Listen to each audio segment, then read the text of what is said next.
আমার সেই গল্পটা এখনো শেষ হয়নি।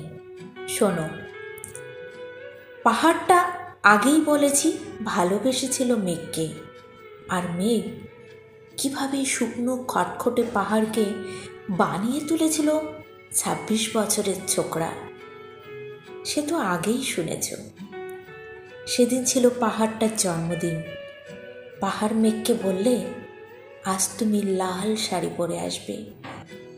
মেঘ পাহাড়কে বললে, আজ তোমাকে স্নান করিয়ে দেব চন্দন জলে। ভালোবাসলে নারীরা হয়ে যায় নরম নদী, পুরুষেরা জ্বলন্ত কাঠ। সেইভাবেই মেঘ ছিল পাহাড়ের আলিঙ্গনের আগুনে। পাহাড় ছিল মেঘের ঢেউ জলে। হঠাৎ আকাশ জুড়ে বেজে উঠল ঝড়ের জগজম্প। ঝাঁকড়া চুল উড়িয়ে ছিনতাইয়ের ভঙ্গিতে ছুটে এলো এক ঝাঁক হাওয়া। মেঘের আঁচলে টান মেরে বললে, ওর ছুরি তোর বিয়ে। এখনো শেষ হয়নি গল্পটা।